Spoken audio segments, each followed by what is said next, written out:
Yo, what's up mga idol? It's our third day dito ngayon sa Tokyo. So for today's trip, gagawin natin yung Mount Fuji tour. So samahan nyo kami guys, nag-aantay na lang kami nung service namin. Actually, kinuha rin namin to sa Bayaklok. Ayun na pala. So tara, samahan nyo kami guys. Let's go! Guys, sakay namin Alphard. So mamaya pa ako. Maya na lang guys.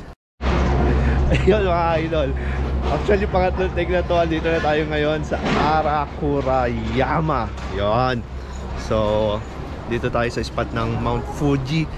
Medyo malayo lang tayo nagpark idol kasi puno na daw dun sa taas eh. So ano pa tayo, walking distance. Pero malapit lang naman. Ito na siya, yung papasok guys.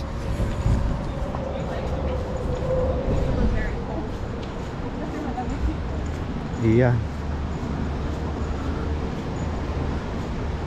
Ang ganda mga idol, oh. Malinis.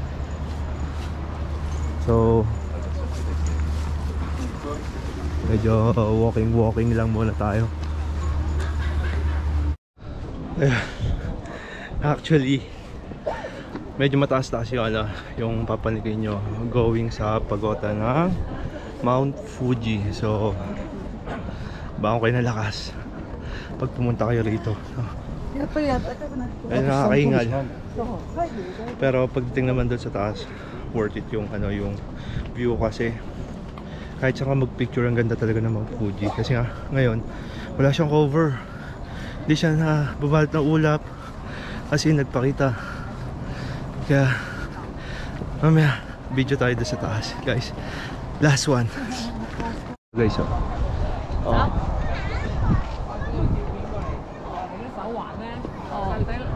Ganyan siya kaganda. Makikita mo naman, turista. Ganyan rin karami. Pero worth it. Kasing sobrang worth it. Ang dami talaga. Taas natin.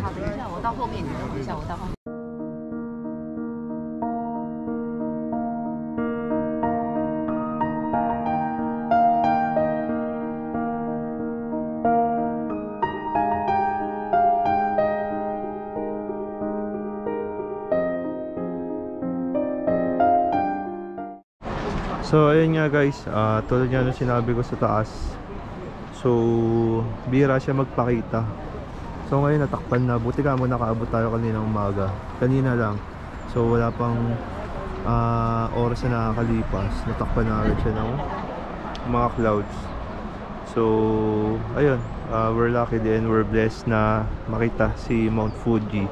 Tsaka yung sobrang ganda, as in ibang iba siya sa personal. Sa picture maganda na siya eh, pero pagdating sa personal sobrang, hindi ko alam, sobrang magical, sobrang iba. Hindi ko rin masabi kung ano yung exact words kung gaano siya kaganda. So ayun, and we're blessed na nagpakita sa atin si Mount Fuji. So kita-kits tayo sa next stop.